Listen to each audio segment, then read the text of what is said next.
Un dossier du journal sur les 100 plus grands pollueurs au Québec, les industries de l'acier et de l'aluminium qui figurent malheureusement parmi les plus polluantes au Québec, aux côtés des grandes pétrolières. Là, vous voyez le tableau justement qu'on vous a préparé. Rio Tinto, ArcelorMittal, l'aluminerie Alouette qui font partie du top 5 des entreprises aussi, qui ont reçu le plus de subventions pourtant pour les aider à réduire les émissions de gaz à effet de serre. Les raffineries Suncor et Valero complètent le palmarès. On va en parler avec Patrick Bonin, il est de Greenpeace Canada. Bonjour, merci d'être avec nous. Bonjour. Comment vous avez réagi à ce dossier? Bien, évidemment, je pense que c'est très clair. Là. Il faut renforcer la réglementation, surtout arrêter de financer, par exemple, les pétrolières ou même les cimenteries, comme la cimenterie Port-Daniel, plusieurs centaines de millions d'argent public. Il faut tabler sur le fait qu'au Québec, on a l'électricité qui est à 100 énergie renouvelable pour justement réduire les émissions dans le secteur de l'industrie, parce que clairement, c'est le deuxième secteur le plus polluant au Québec. Bien, en plus du fonds vert, de la bourse du carbone, on en parle dans l'article, les résultats ne sont pas là. On voit que dans certains des cas, on a même augmenté les émissions de gaz à effet de serre malgré les subventions. En fait, c'est près de 5 d'augmentation d'émissions entre 2016 et 2017 pour la grande industrie.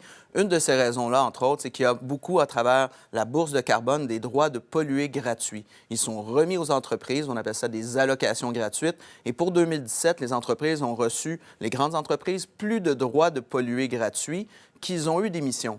Donc, essentiellement, il faut renforcer ces règles-là, s'assurer aussi beaucoup de faire de l'économie d'énergie, de l'efficacité énergétique, parce qu'il y a un énorme bassin à aller là-dedans.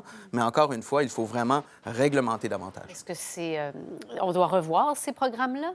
Bien, évidemment, la science au niveau des changements climatiques, on voit l'urgence, les inondations, les événements extrêmes, les canicules de l'an passé, donc nous force à regarder qu'est-ce que la science nous demande. La science, maintenant, la plus récente, dit qu'il faut couper les émissions de moitié d'ici 2030, donc de 50 d'ici 11 ans. C'est majeur. Il faut aussi que l'industrie fasse sa part. Il faut que tout le monde en fasse. Mais clairement, pour l'instant, l'industrie n'en fait pas assez. Les cibles de 2020 ne sont pas atteignables non plus. Qu'est-ce qu'il faut penser de ça?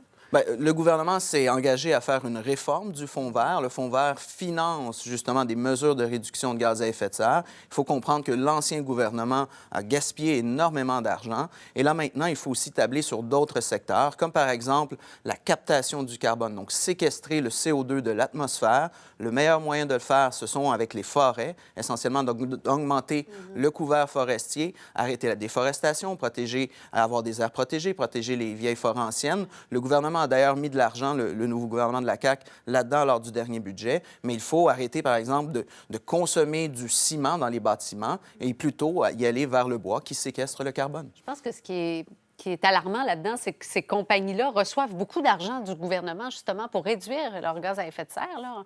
On le voyait, mais ça ne fonctionne pas. Qu'est-ce qu'on devrait faire, donc, à partir de maintenant? Est-ce qu'on coupe ces subventions-là ou on les transforme?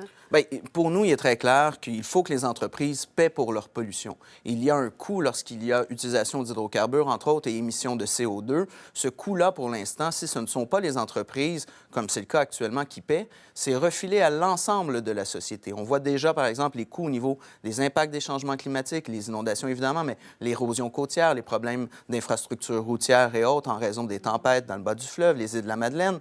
Et ça, c'est directement en lien, entre autres, avec l'augmentation du niveau de la mer, avec l'augmentation des émissions de CO2. Donc, il faut s'assurer que les pollueurs paient pour leur pollution. Et actuellement, on a un système à travers le système de plafonnement et d'échange d'émissions, la bourse de carbone, qui n'est pas optimal, qui laisse encore beaucoup trop de place en donnant des droits de polluer gratuits. Et là, il faut renforcer ces règles-là et se coller sur la science. Et malheureusement, l'ancien gouvernement a failli. On espère justement que le nouveau gouvernement va être plus sévère. En quelques secondes, vous sentez-vous entendu justement par ce nouveau gouvernement en ce moment? Bien, il est difficile de diagnostiquer. Actuellement, le nouveau gouvernement est en train de développer son approche, sa vision. On laisse encore la place aux coureurs, mais clairement, il va falloir qu'il y ait de la cohérence et surtout qu'il se colle sur la science encore une fois. Ce n'est pas Greenpeace qui demande de couper les émissions mondiales de moitié d'ici 2030. C'est la science de l'ONU. Donc, il faut que les gouvernements fassent preuve de vision. On a la possibilité au Québec de faire un virage. On est probablement l'endroit le mieux placé au monde en étant déjà à 100 énergie renouvelable dans l'électricité. Donc, tabler sur cette force-là, tabler sur l'intelligence des Québécois et faire en sorte justement qu'on devienne un modèle, chose qui malheureusement n'est pas encore le cas. J'invite les gens à aller voir ce palmarès dans le journal aujourd'hui. Patrick Bonin de Greenpeace Canada, merci d'être passé nous voir. Merci à vous. Bonne journée.